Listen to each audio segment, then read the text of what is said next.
It's the Criterion. It's the Criterion. Criterion. N. Project. Hello, everybody. Welcome to a new episode of the Criterion Project. Today, we are talking about the classic musical West Side Story. I am, as always, Conrado Falco, and I am joined by the great Rachel Wagner. Hi, everyone. Hey, Rachel. And we have a very special guest today. We're very happy to welcome theater critic and also film critic, host of the Token Theater Friends podcast, Jose Solis. Hi, Jose. How you doing? I'm doing all right. Thank you both for having me. I needed this breath of fresh air right now, so thank you. We're so glad to have you. Exactly. Thank you so much for coming on the podcast, Jose.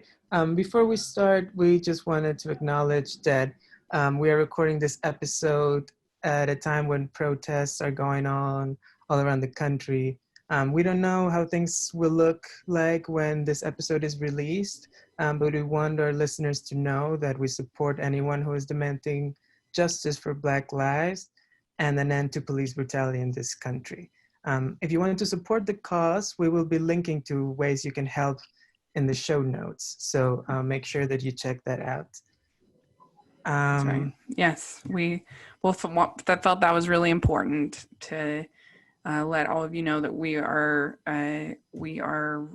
rooting for you, behind you, and that this has to end. And you couldn't pick two people with more diverse political opinions than Conrado and I, but we both agree on this, that we need to stop this senseless killing of Black men in particular by police officers. It's not right. It needs to stop. Yeah, that's right. Black Lives Matter. Amen. And now, thanks, Jose. And now, how about we shift gears a little bit? This episode will hopefully be a bit, like Jose says, a bit of a respite, and to talk about some art, talk about some cool stuff. We usually start our episodes talking about what we've been watching on the Criterion channel. Today, we received an email from Criterion saying that they have made a number of movies directed and starring Black people, and especially African Americans, available for free on the channel, so you can watch them even if you don't have a subscription. And two movies that I had watched recently before this episode are actually now available to watch for free, so I wanted to talk about them a little bit. The first one is the documentary Black Panthers, which is directed by Agnes Varda, who we've done an episode before on this podcast. When she was living in LA, she traveled to Oakland and documented a rally in 1969 in which the Black Panthers were demanding the release from prison from Huey Newton. And it's a 28-minute documentary, so it's pretty short, but it's really, I thought, very invaluable to see, these activists in their own words describe the work that they were doing back in the 60s. Was a little, it was a little dispiriting to see how things have not changed that much, but it was also, in my opinion, inspiring to see how so many of their policies and so many of their sentiments are still alive, despite the fact that there was so much effort put into silencing the Black Panthers. And the other one is from the 90s, The Watermelon Woman, which is by Cheryl Dunn. And it is it's basically a comedy about a director who is a Black lesbian director, played by Cheryl Dunn, who directed and wrote the film as well. And she plays a version of herself who's trying to do a documentary about a old actress who appeared in older Hollywood movies and was a Black actress, so she played the kind of stereotypical mammy roles, and she's trying to figure out about her life, and she discovers a lot about it as she discovers also her own sense of her sexuality and her profession, and it's a very interesting movie. It's kind of part mockumentary and part comedy. really funny, really sharp. I recommend it to anyone who's looking for something a little lighter but still relevant. Yeah, that sounds good. And I don't know if you said, but some of these films are available for anybody. You don't even need a subscription to right now for this short time. Criterion Channel is making them available, so that's really cool. So yeah, I didn't get to actually watch anything on Criterion Channel this last week, but there were a couple of things that I've watched that I thought I'd just mention real quick. There are 2 films starring people of color that are worth, I think, a watch. That are new releases. The Lovebirds has just been released on Netflix. It wasn't perfect, but it had enough laughs that I think it's worth a Netflix watch. The 2 leads, Issa Rae and Kumail Nanjiani, had, I think, nice chemistry, and it had enough good laughs to be worth it. And then The High Note is just been released at home theaters and at theaters. Dakota Johnson and Tracy Ellis Ross. She's basically playing her mom, Tracy Ellis Ross, and Dakota Johnson is the assistant.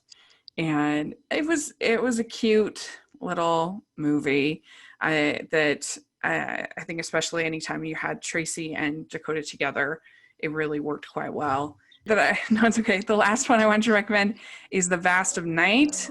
This screams Criterion all over it. This little movie made on a micro budget, meant to be inspired by like 1950s radio dramas. It has a lot of monologuing and talking into the radio, figuring out these clues of there's extraterrestrial visit, and it's only got like 5 people in the cast, but it's extremely well shot, extremely well made, and very interesting and intriguing and different, and definitely, I think, worth watching on Amazon Prime if you have it. So that'd be my little recommendations this week. Great. How about you, Jose? Do you have anything you would like to recommend? Movies? Yeah, absolutely. Yeah, go ahead. Absolutely, yeah. One of the things that about Criterion that I really want to get to sit with and just enjoy is I have Pier Paolo Pasolini's The Trilogy of Life, and through all of quarantine, I've been telling myself, sit down and watch them and enjoy them because I love those movies. I grew up watching them. And right now, I wish I had the time to do that, but I'm finding it very hard to do. So that's on my to-do list very soon. And of an upcoming theatrical, well, I don't know, what are we calling them these days? Are they theatrical releases? What are they even? Anyway, a new movie that's debuting in some form is The Surrogate by director Jeremy Hirsch, because it was supposed to be at South by Southwest, and now it's coming to, I don't know, like streaming platforms and all that stuff on June 12th. And it's one of my favorite movies that I've seen in years. So yeah, that would be like my big recommendation. I love The Surrogate so much. Cool. Oh, great.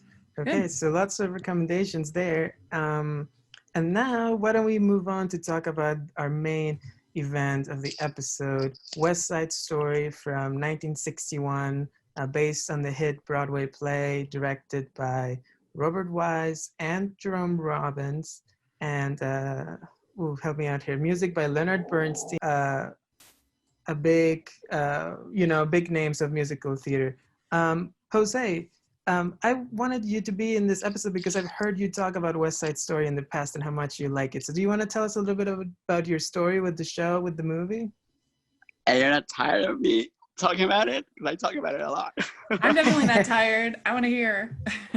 So West Side Story is flat out, like for starters, my absolute favorite musical of all time. I love the music. I grew up in a household where it was almost like out of like Almodovar movie, where I was the little boy surrounded by a lot of like super old women, like my grandma and her sister and their cousins, and they talked all day long about all these movies and they showed them to me. And I was definitely not very cool with the kids at school because they would be like playing video games and all that stuff, and I would be home like watching Casablanca and West Side Story.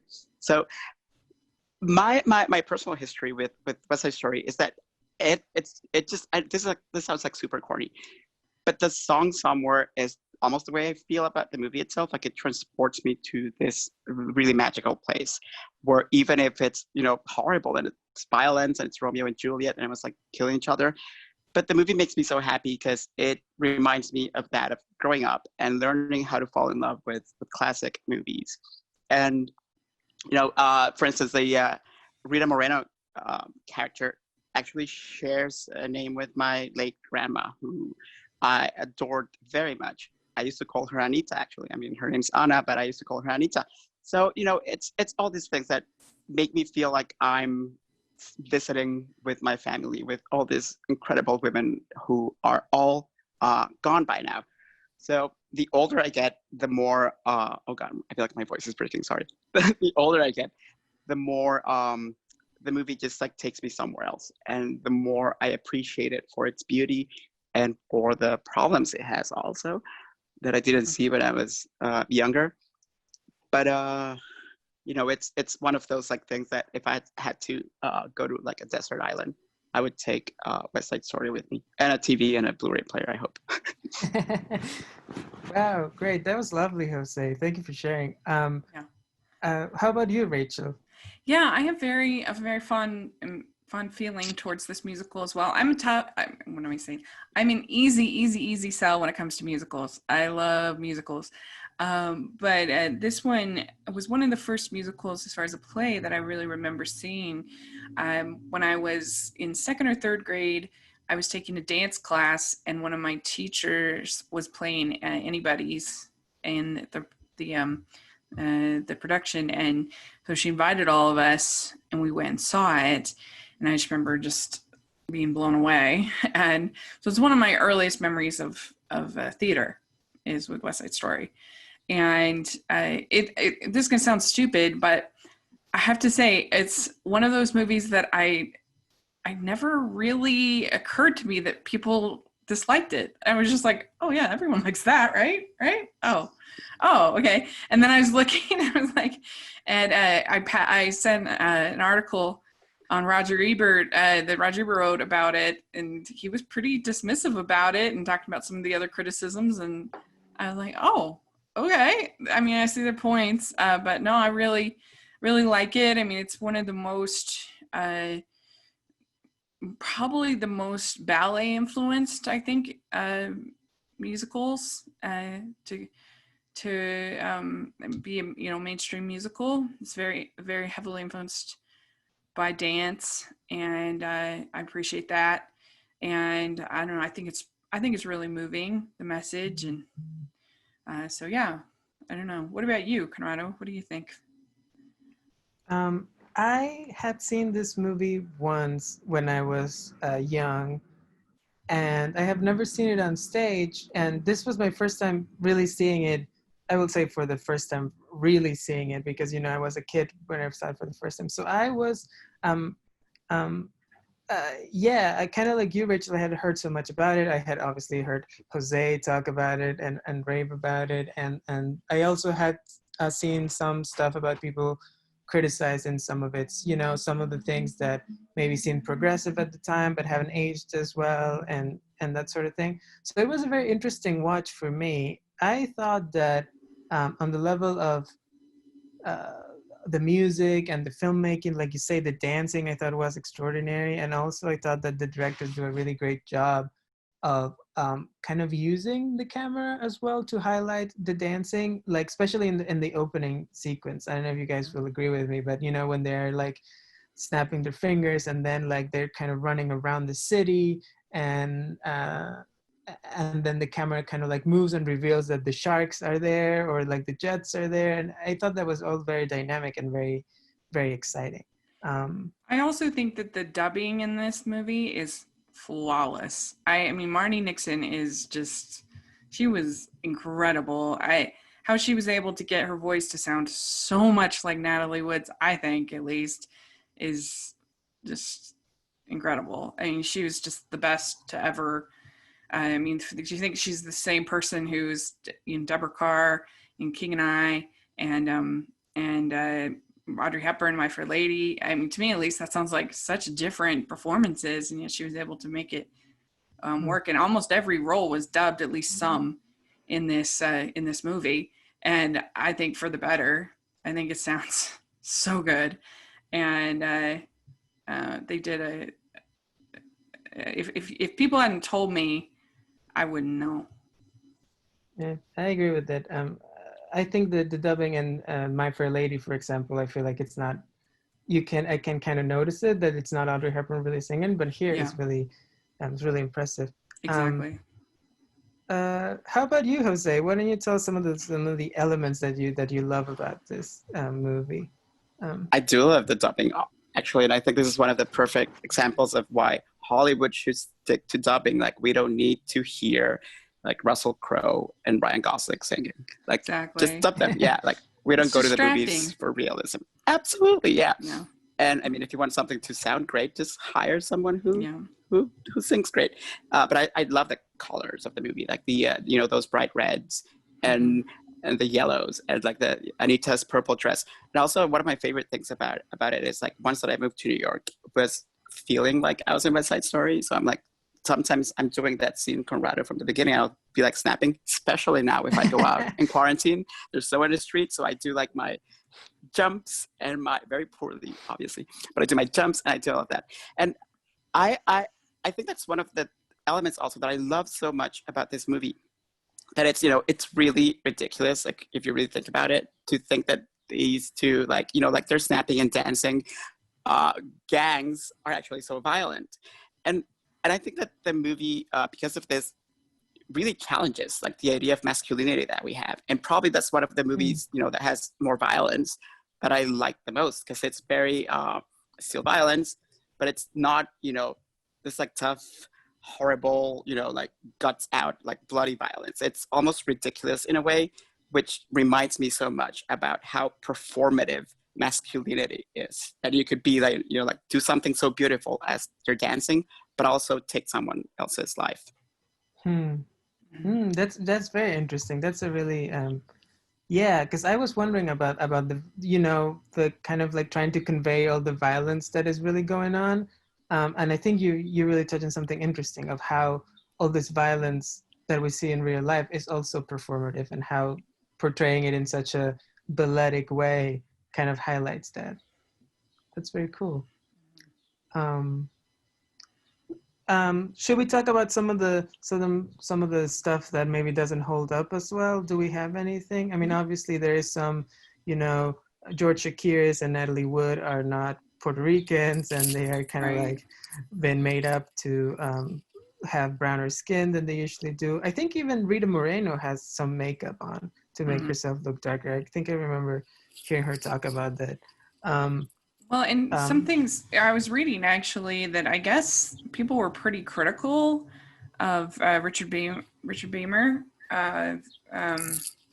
his performance, and I was reading, and he was actually also very self-critical of his performance. They said that he was miserable in West Side Story. I didn't know enough at the time because I lacked certain knowledge in acting. I came out ridiculous. I didn't stand up for what I should have, and I didn't know enough. The blame should be on me. And I was kind of shocked to read that, because, I mean, I guess I can see, but I didn't think it was anything to be embarrassed about. I thought it was perfectly serviceable, leading man performance. I mean, you have to play you fall in love basically instantly, which is always a little bit hard to do. But I didn't think he was awful, but I thought it was interesting that he said that.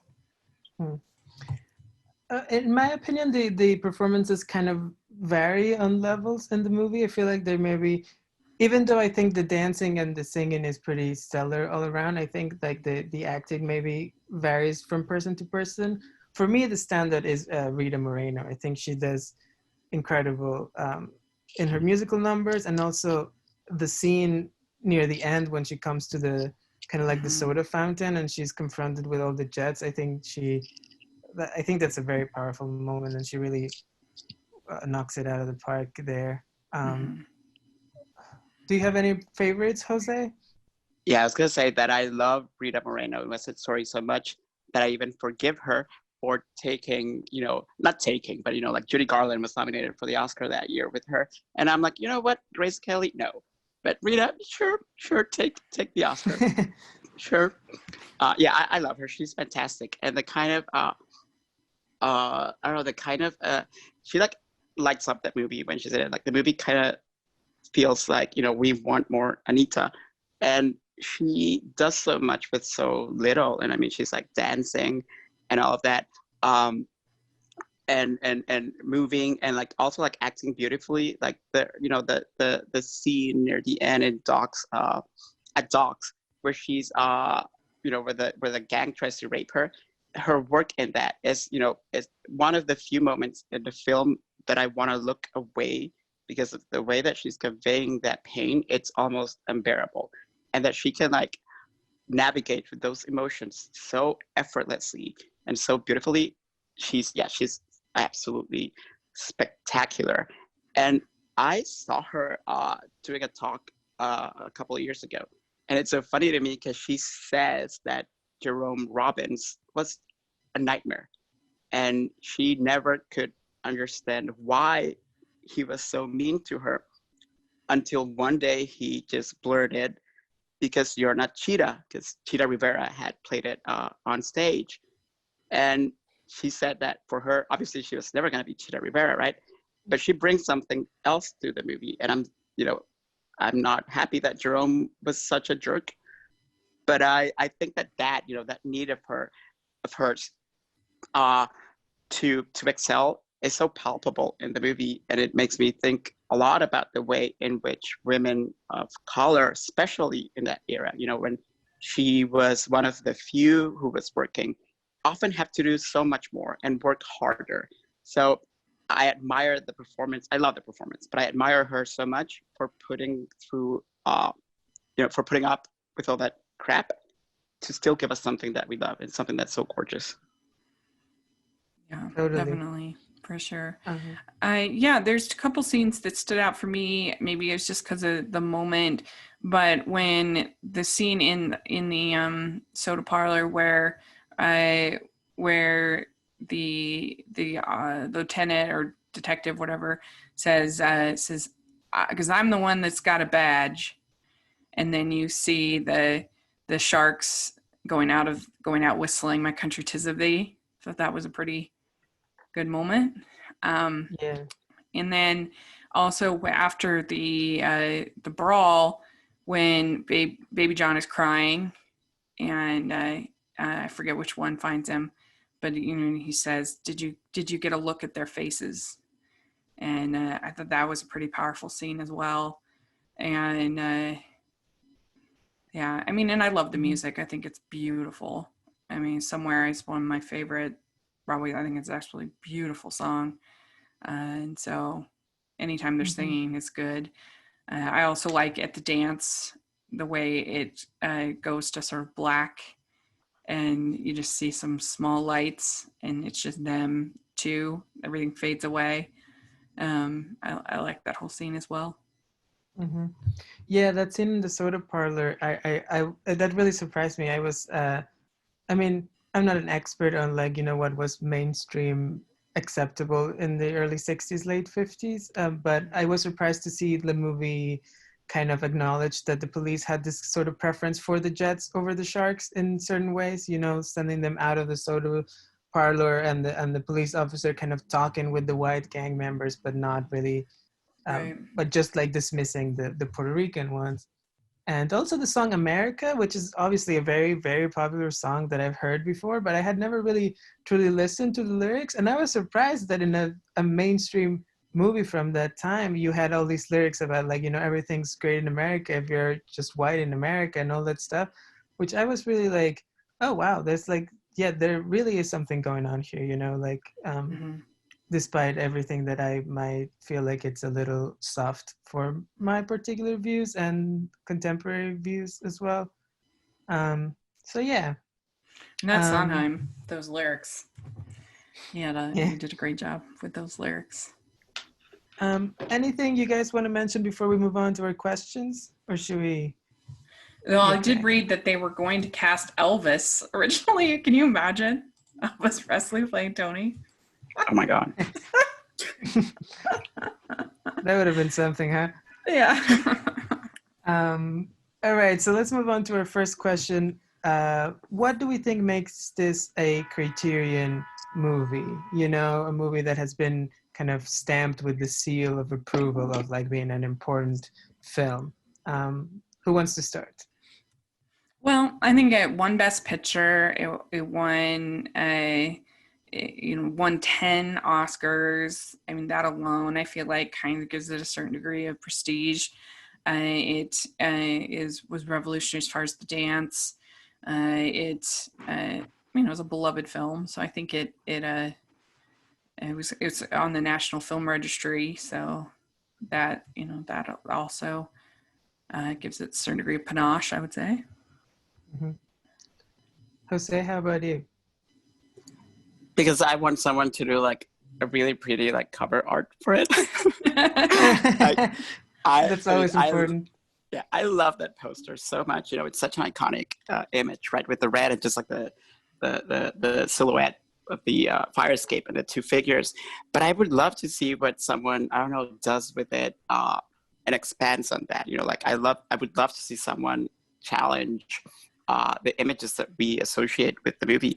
And I think, someone at Criterion would totally do that. So that's one of the reasons. And the other reason is that as much as I love this movie, I don't know a lot about how it was made. I've seen like interviews about other things where people talk about it.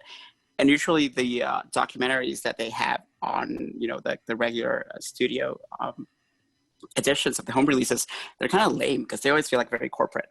So I would love to see someone do this like, amazing essay with interviews on it and explore like what you were mentioning earlier, Conrado, like the race issues and how the things that are not okay for us now were extremely probably revolutionary back then. So I would love just to have more context about how the movie was made. Why, especially once I read that, what Richard Bamer said, I kind of want to know more about behind the scenes because that was so surprising to me. Mm-hmm. Yeah, definitely. I think I agree with both of you. That yes, definitely an important movie. Also an important musical on stage, and at a time when I feel like a lot of stage musicals were being turned into movies in the 50s and 60s.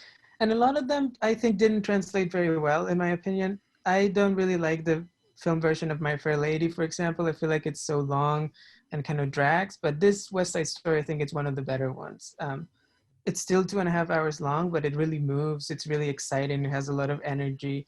So I think it's really representative of maybe a kind of movie that is not so, chic with the like Criterion crowd who prefers like more artsy movies, but I think this is like a mainstream movie representative of a time and actually being really great at it.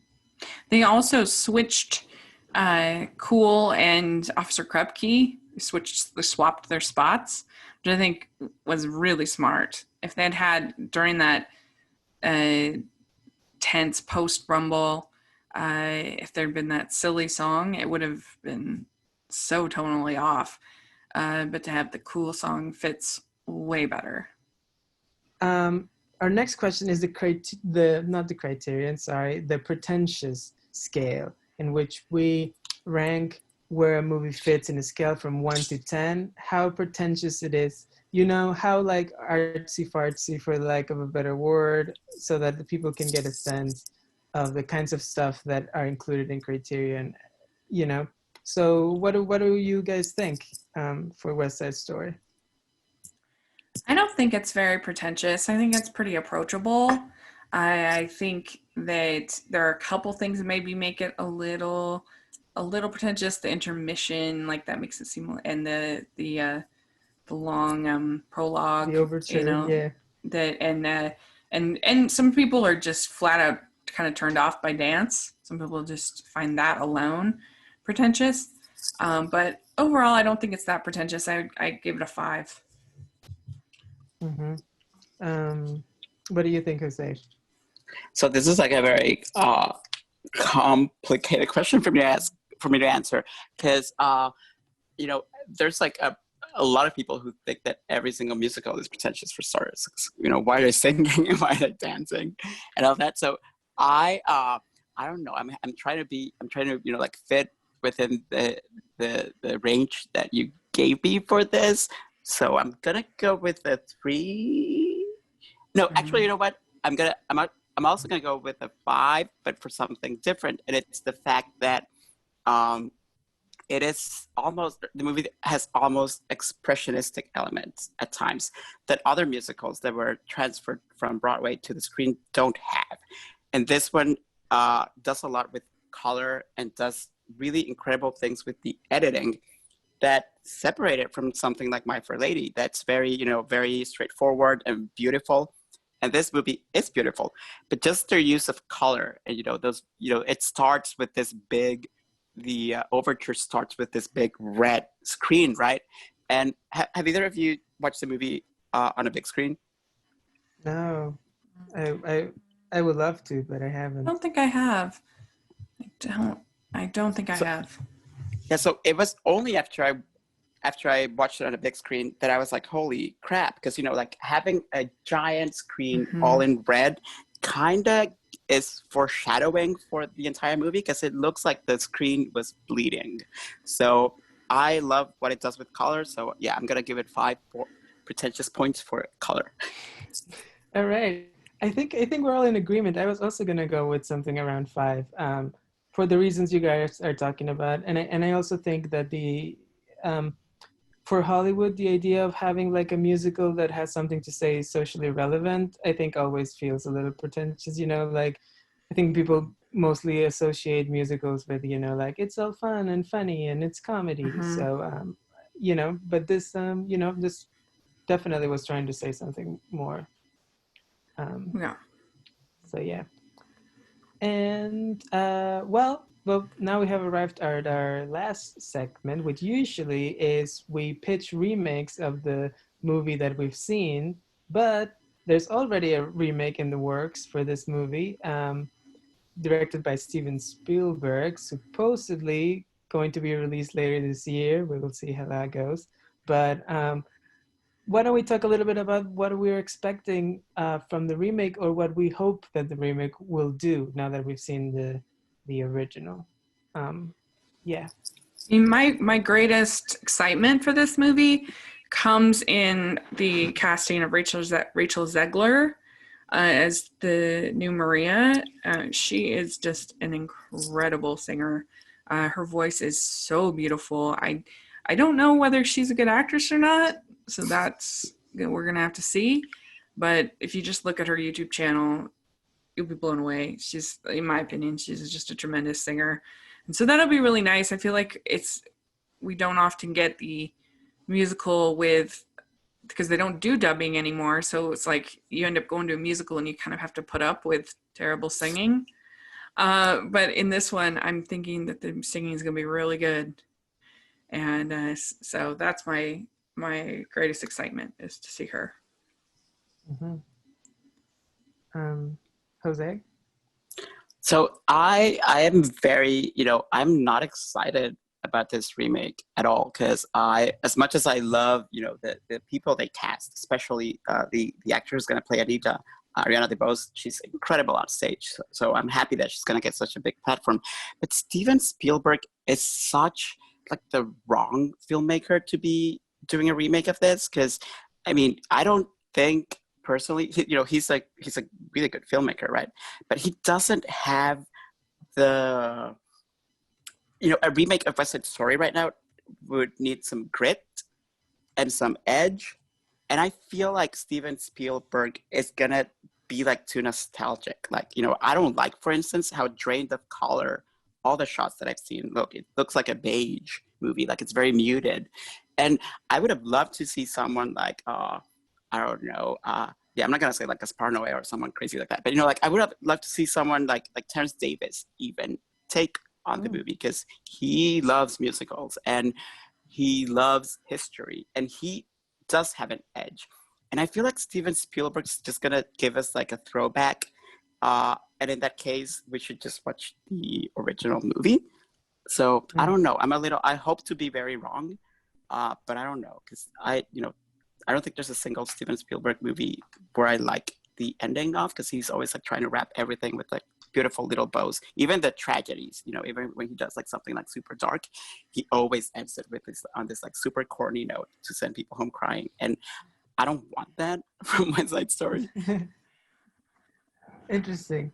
I think we're maybe in somewhat similar position, Jose. I think I am a big Steven Spielberg fan, but I think lately he's been kind of hit and miss. I think the movies of his lately that I've enjoyed are kind of like the more, like you said, the more subdued, more like kind of like muted dramas, like A Bridge of Spies or Lincoln, that sort of thing. And he's tried some stuff he's tried kind of to recapture like his younger self with stuff like Ready Player One and the BFG and that sort of thing. Even War Horse, that I feel like doesn't really work for me. So I am hopeful that'll be good, but I'm also a little wary, and I'm curious also to see what he'll do, if he'll do anything different, because like you say, those images that they've released, they all look very muted, very much like his other movies.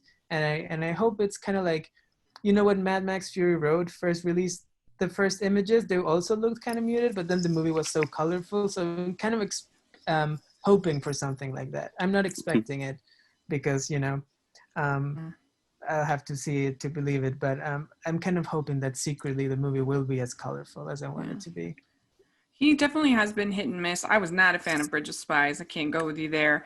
But yeah, I mean, I'm trying to think the last Spielberg movie that I loved. I don't know. Did you like Tintin?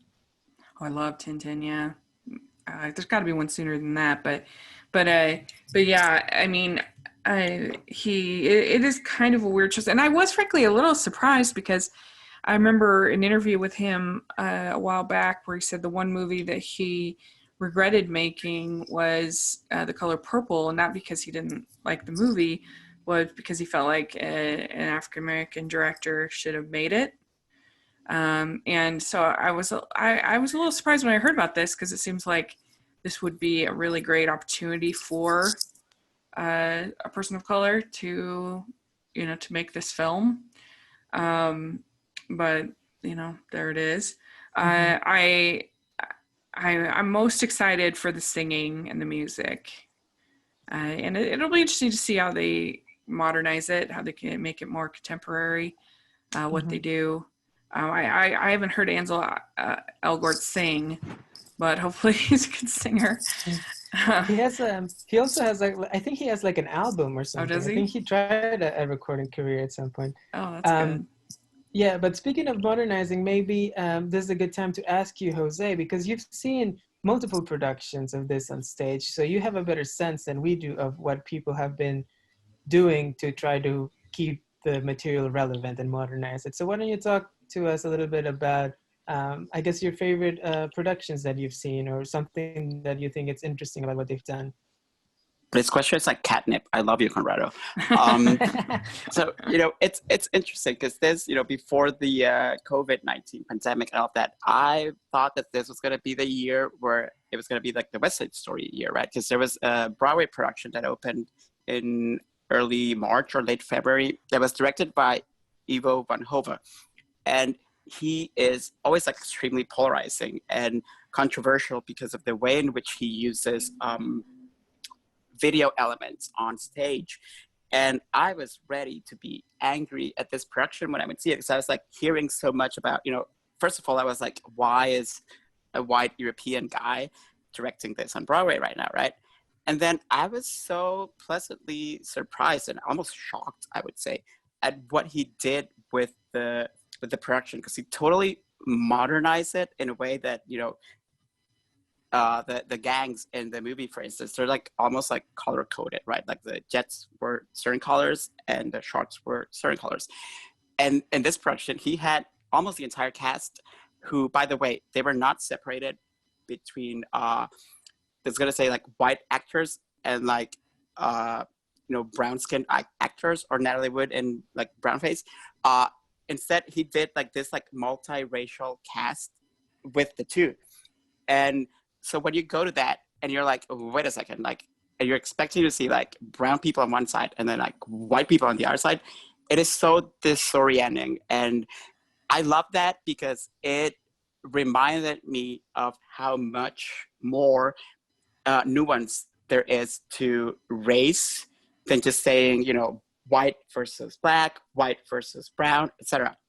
So when we have, you know, moments where the some of the Jets, for instance, are black men, and you're like, holy crap. And it brings up so many things about, you know, colorism and the ways in which people of color even use racism to oppress each other.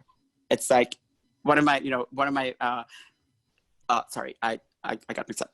One of the things that it made me think about a lot was in the ways in which racism is a distraction. Because when you see on stage all these people and you're just trying to figure out who is on whose team, I feel that that's a moment where the director wanted the audience to say, yeah, like, wait a second, like if they all are all kinds of people, you know, what are we doing? Anyway, and he, you know, Ivan Rahove also used elements of Black Lives Matter. He did things on, he mentioned things about like immigration. It was like a very complex, very challenging production. And I appreciated it so much. And I actually even don't know why I'm talking about it so much because that's not my favorite production of it. So sorry. But my favorite production was, excuse me, my favorite production of all time was in 2016 when Carnegie Hall was celebrating some sort of like huge anniversary, right, of some sort. I think it was like either like a Robbins or a Bernstein, or it could have even just been like a Carnegie Hall anniversary itself.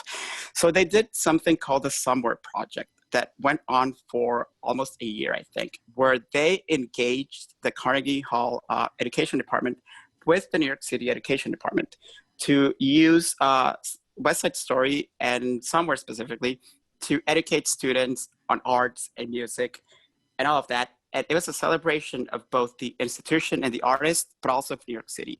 So that celebration culminated with 3 performances, I believe, at a place in Ridgewood called the Knockout Center. I had never been there before. It used to be an old door factory. I never thought that, you know, like there were factories for that. But anyway, so it's just like giant, like empty space. And they used non-professional actors. You know, we also got a new Maria at that time. And it was a completely bare bones production where there were no sets. Like all they had was a, you know, like a big like platform and people sat around it. So this, okay, my voice is gonna break when I talk about this part. So anyway, so they used a lot of the students that they had been working with, and I believe it was like well over 100 or almost like 200 students who in the I don't know if you know this, that in the musical, when it's not on stage, it's someone else sometimes that sings Somewhere. It's not Tony and Maria. So when the time came for Somewhere to be performed, you know, we had been seeing everything else go on as normal. But when they sang Somewhere, all this like 200 kids dressed in white, I think, I don't remember, holding candles came out. And there were almost as much kids singing the song as there were people in the audience. And that song is so powerful that I think is one of the most incredible experiences that I've ever had seeing live performance. Like I was a mess. Like I couldn't even move after that happened. And unfortunately, you know, the production never moved anywhere else. Like no one else, like I don't think it was recorded or taped or anything. So it's one of those things that I know I'm going to remember until the day that I die. Like I would not be surprised if that Somewhere is like the last thing I think about before I die. Wow. That's so cool. That's powerful. That sounds very beautiful and very powerful. Wow. I think that's a great way to close this episode. Thank you so much, Jose, for coming on the show. Yes, thank This you was so much. such a treat. Thank you both so much. This was like a spa for my heart. So Oh, thank you both. good. Thank you. We'll have to have you So back on for sure. definitely. Rachel, what are we doing next episode? Yes. So in our little HBO bonus that we did, I mentioned Watership Down, that I would love to review the violent bunny movie. and then I look on the Criterion channel and it's been added, so it's in the Saturday matinee section, and so more kids can be could be upset by it, and it's gonna be really fun. We're going to have Griffin from Film Speak. He's going to come on, and we're going to talk about it. And it's a very unusual, strange, influential animated film. So it's right up my alley. Great. That sounds like it's going to be a good conversation. All right. So before we go, Jose, do you want to tell our listeners where they can find you on the internet and all that stuff? I would be happy to. Sure. Thank you, Conrado. I'm on Twitter at Jose Solis Mayen. And you can also find me on Jose at tokentheaterfriends.com. I still don't get used to the fact that I have a .com now on my site. Anyway, yeah. And also, like, you can read me in a bunch of places, and you can go see my web series and podcast that I do with my friend and colleague Deep Tran, called Token Theater Friends, at tokentheaterfriends.com. Thank you both so much for letting me be a part of this.